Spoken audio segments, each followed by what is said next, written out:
Welcome learners. Coming to the end on the topic of discourse of nationalism, we are going to study about the nationalism since independence in this session. India's freedom struggle culminated in the transfer of power in 1947. The Indian Independence Act of 1947 ratified the change. A new era dawned and Jawaharlal Nehru captured that historic moment in his famous Tryst with Destiny speech, which runs as follows. Long years ago, we made a tryst with destiny, and now the time comes when we shall redeem our pledge, not wholly or in full measure, but very substantially. At the stroke of the midnight hour, when the world sleeps, India will awake to life and freedom. A moment comes which comes out rarely in history, when we step out from the old to new, when an age ends and the soul of a nation long suppressed finds utterance. The future of India is not one of ease or resting, but of incessant striving so that we might fulfill the pledges we have so often taken and the one we shall take today. The service of India means the service of millions who suffer. It means the ending of poverty and ignorance and disease and inequality of opportunity. The ambition of the greatest men of our generation, that is Mahatma Gandhi, has been wipe every tear from every eye. That may be beyond us, but as long as there are tears and suffering, our work will not be over. India became a nation in 1947, though through what is known as transfer of power. The objective of this module is to study the role of Jawaharlal Nehru in nation building and this discernible shift in the political narration, renewed revision of the history of nationalist movement, social theory, colonialism and nationalism. To begin with, now let's start with the role of the Jawaharlal Nehru in the nation building. Pandit Jawaharlal Nehru was the first Prime Minister of the nascent nation of the independent India and one of the most astute statesmen India has ever produced. Born in an aristocratic family, brought up and educated in the world-renowned university of the country, wedded to the parliamentary democracy, he imbibed the concepts of modernity which inspired him in joining the movement of freedom of India launched by Gandhiji. After winning the freedom for India, he became the Prime Minister and played a pivotal role in nation building. Nehru's contribution to the growth and development of country is immeasurable. Being a visionary and modernist, he laid the foundation of the principles of democracy, secularism, fraternity and liberty upon which our nation rests today. Nehru was a liberal democrat who shaped the destiny of a newly independent nation as the world's largest democracy, unlike his contemporary freedom fighters Sukarno in Indonesia and Kwame Nkrumah in Ghana, who eventually turned into dictators. He instituted and nurtured democratic institutions enriched in the constitution of the country, which are also known as the pillars of democracy: legislature, executive, judiciary and the free press. He sought to strengthen them with free and fair regular elections, guaranteeing fundamental rights to everyone and following directive principles of the state policy. Being a Fabian socialist and attracted by Soviet model of centralized planning, he constituted the Planning Commission in India to propel an all-round and balanced development of the country. Nehru was not only a popular leader among the masses, but also a great administrator and a parliamentarian. His dialogue with the masses and parliamentary speeches reflected his deep understanding of the country's problem and his vision and confidence to solve them by taking everyone along. Nehru was meticulously involved in every aspect of nation building. His letters to the chief ministers can be a source of inspiration and guidance to the chief ministers even today. His commitment to the values of secularism reflects his thorough understanding of India with the diverse religious, social, cultural and ethnic differences eventually leading to the unity and integrity of the nation, which are his valuable political contributions. Nehru was an active parliamentarian and under his leadership all the problems and policies concerning the nation were meticulously debated. He held Parliament in high esteem and has set an example for others by remaining invariably present when Parliament was in session. He also respected the views of the opposition and was not stubborn to accept their demands, maintaining high standard of parliamentary procedure. In many Western democracies, voting was a prerogative of a few elitist section of society, whereas Nehru guaranteed universal adult franchise without discrimination against gender, caste, religion and class. Nehru, being thoroughly knowledgeable with the international affairs, had conceived the concept of world federation. His vision of the international politics was to remove poverty, ignorance, slavery from the world as a whole. He believed that imperialism is responsible for these ills resulting the underdevelopment of the newly independent nations. In the Cold War era, when the world became divided into two blocks, Nehru conceived and started the non-alignment movement comprising of Asian, African and some Eastern European countries, keeping equidistance from two blocks and for taking necessary steps for maintaining world peace and development of non-aligned countries. The period of Nehru is recorded in the history as Nehruvian era, during which democracy took the roots and the social, economic and cultural and educational development for the nation building. The strand of nationalism associated with Nehru has come under heavy and unrelenting criticism. It would be interesting to undertake an initial classification of these criticisms because these stems were from extremely diverse grounds.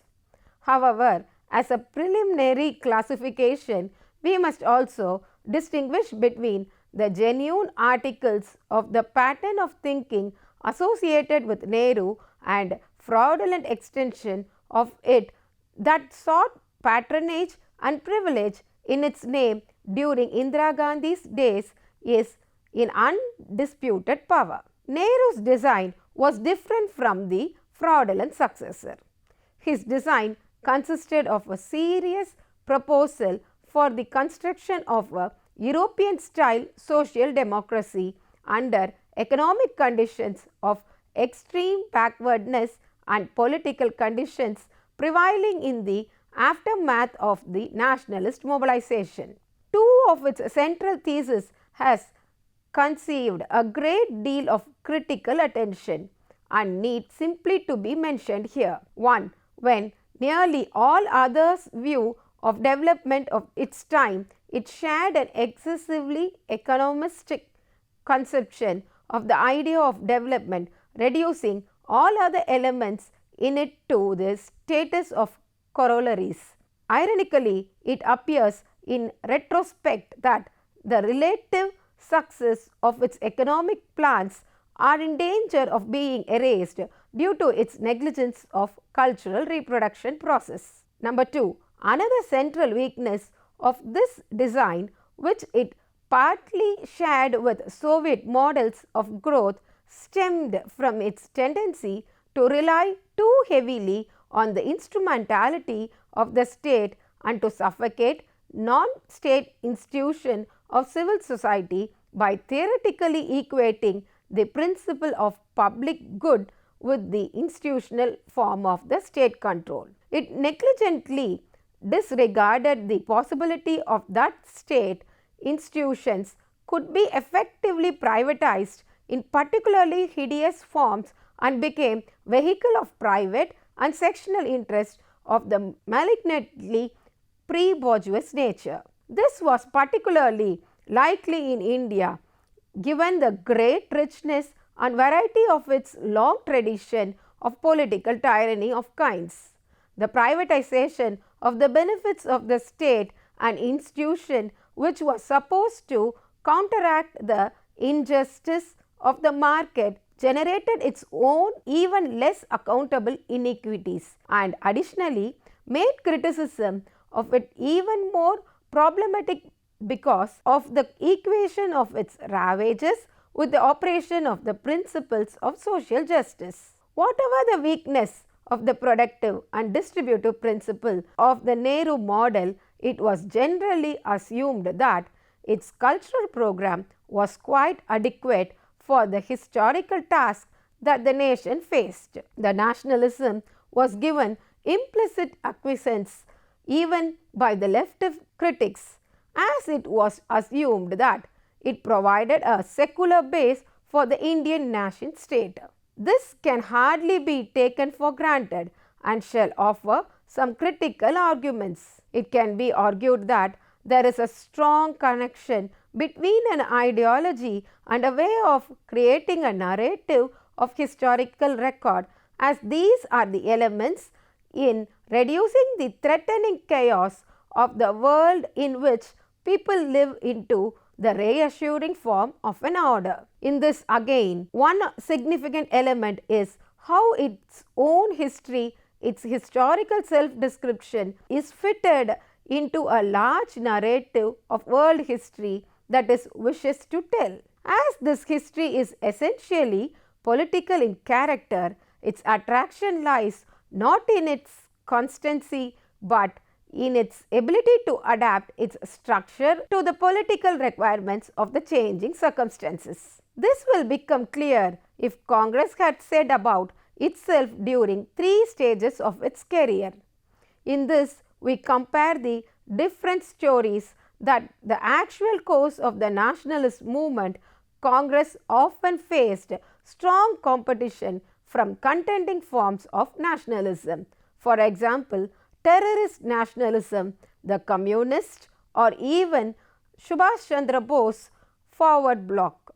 Contemporary historical account of the Congress movement reflected such political strains, and consequently its historians did not see these trends as a part of its separated by a regrettable but temporary misunderstanding.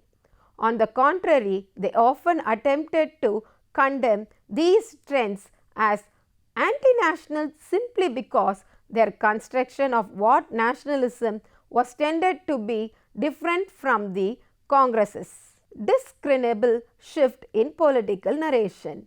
After independence, there was a discernible shift in this political narration. Earlier, on the line of division between the Congress and other trends of nationalist politics used to be drawn with great sharpness. Official histories written immediately after freedom in the warm afterglow of the victory tended to blur such divisions.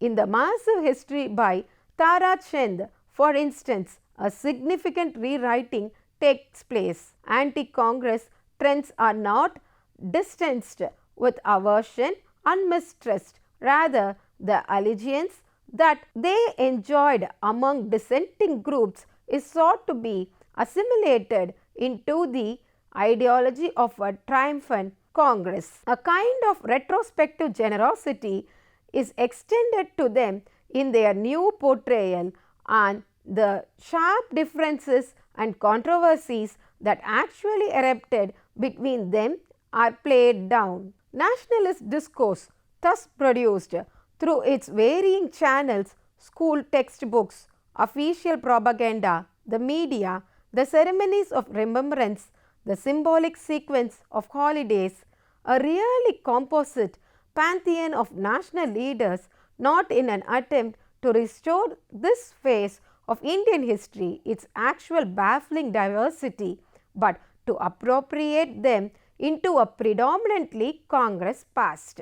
The story of the national movement as a whole is slowly assimilated into the history of the Congress. The history of the history writing is a matter of some significance for Indian politics and its relation with culture. By the 1970s, with Indira Gandhi's use of a more radical nationalist posture, the political requirement of the nationalist ideology altered substantially. It was now useful to claim the heritage of the entire national movement as a prehistory of the Congress as refashioned by Indira Gandhi's distinctive new slogans. Renewed revision of the history of the nationalist movement.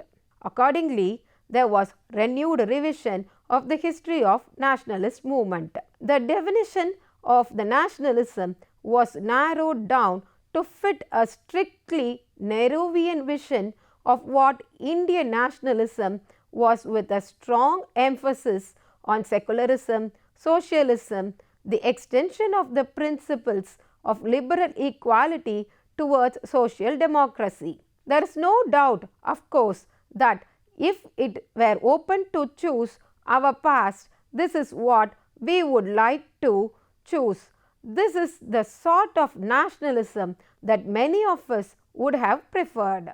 Analytically, it is of a signal importance that the nationalism of our preference is not confused with the nationalism that really existed, which was certainly less secular, less inclined towards social justice, and was often unenthusiastic about the observance of basic democratic practices.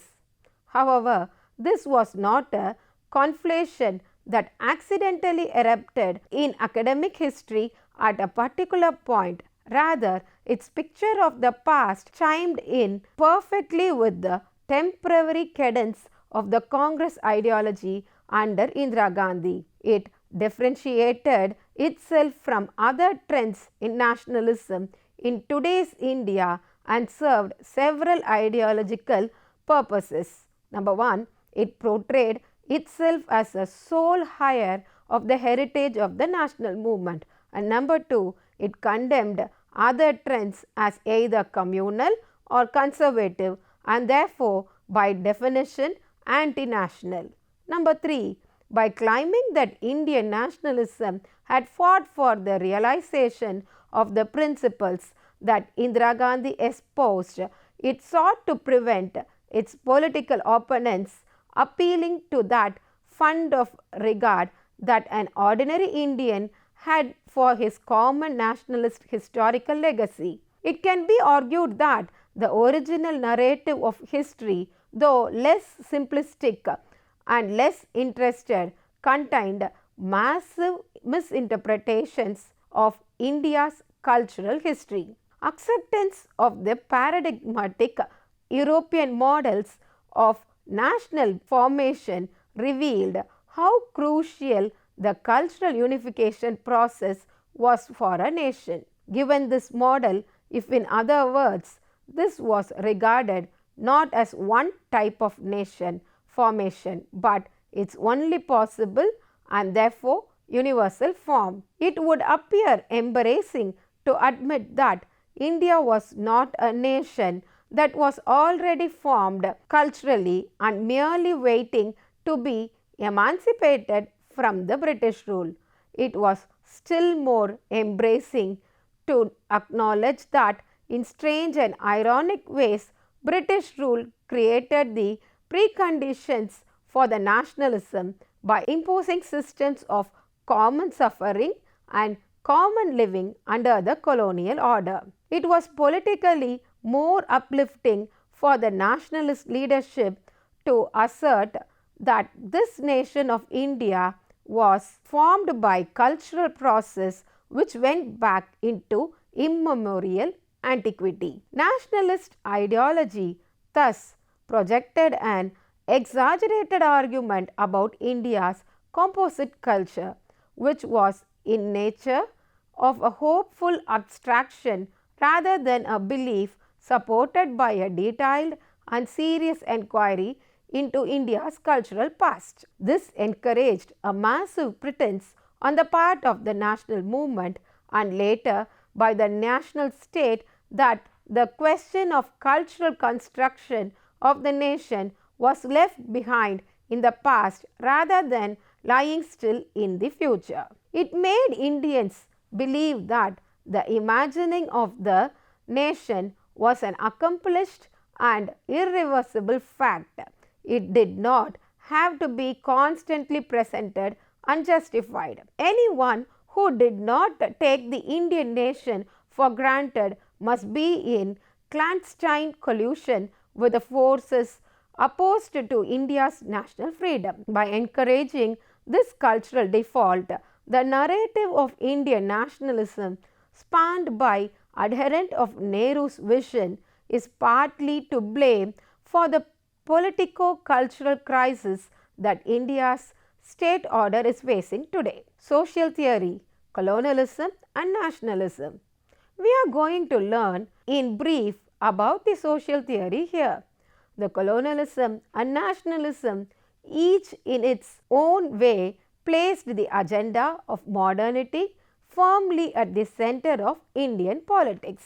Nationalism, as Gellner points out in his incisive, if somewhat one-sided study, has an inextricable connection with the enterprise of modernity in the history of the West. Although its relation with modernity is more complex in the case of colonial societies, in the case of Indian nationalism, this relation with aspiration towards modernity is clearly evident. Nehru's nationalism viewed colonialism as the main obstacle to India's path towards a westernized scientific modernity. Therefore, in a paradox, removal of European power was the precondition for successful emulation of European history.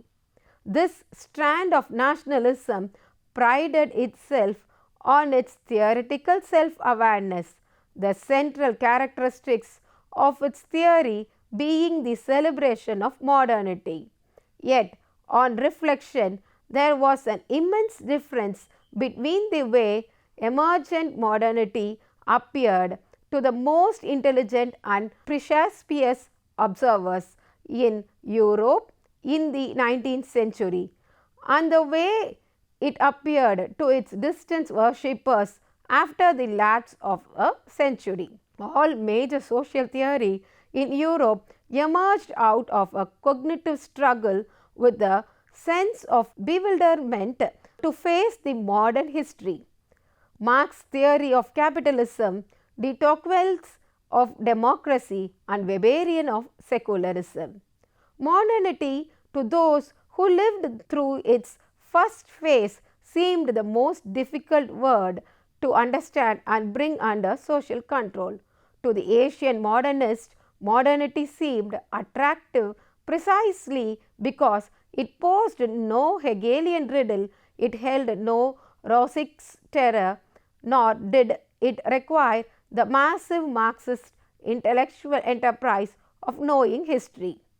Modernity was simplicity itself, a simple conflict between superstition and knowledge, error and science, in which, moreover, a beginning history had arranged victory for science and truth in advance. Koselleck in 1985 has argued that modernity changed the human conception of the future in a new structure of temporal consciousness. Formerly, the future held no fears entirely different from sufferings of the present because it was believed as Machiavelli put it mean will live and die in order for ever to remain the same.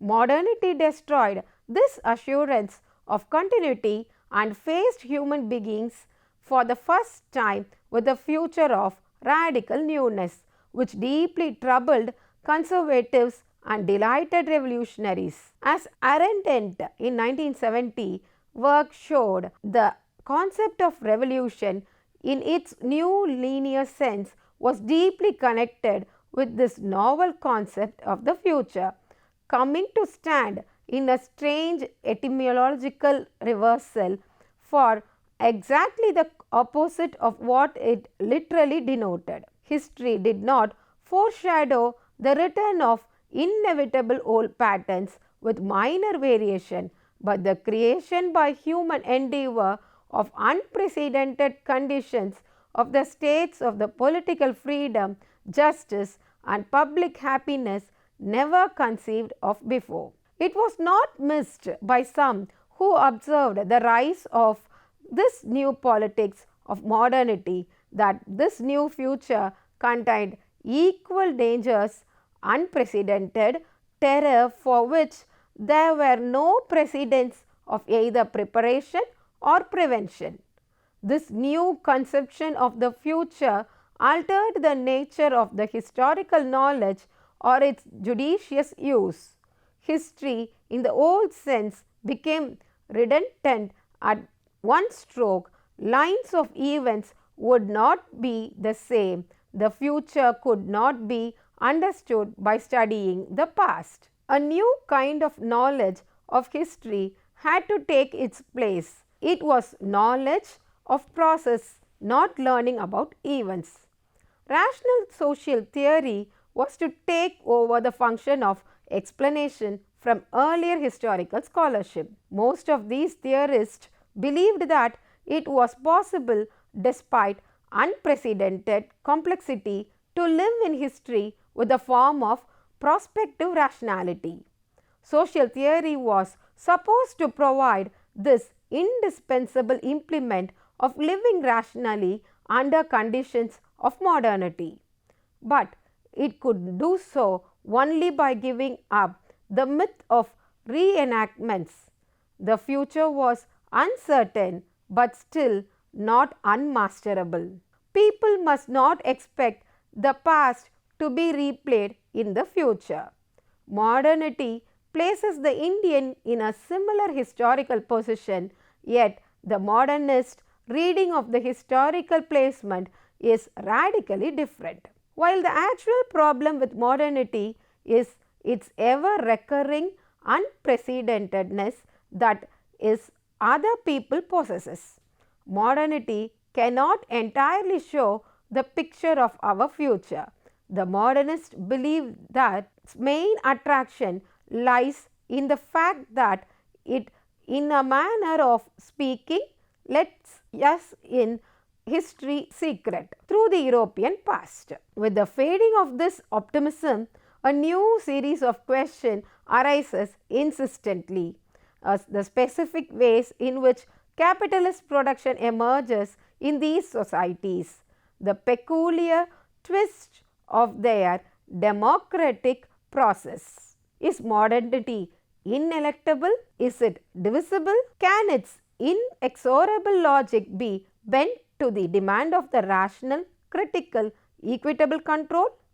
These questions themselves pose the problem of the nature and configuration of historical knowledge in the interesting ways. Historical knowledge in this context is always a knowledge of process, not learning about the sequence of incidents, but the logic of the structures. This would not mean looking at incidents in European history as precedents and waiting like M.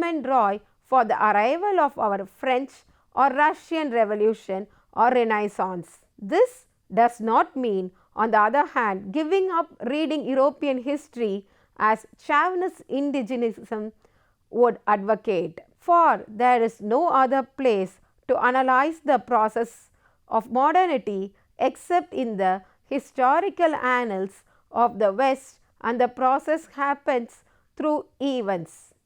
Only in this we can see finally breakout of the strange sentimentality of the relationship with the Europe's history that lay at the heart of our nationalist discourse. Like the Tocqueville description of American history, what we face today is unprecedented but not unmasterable. Like him, in India, we also live in an age which the past has ceased to throw light on the future.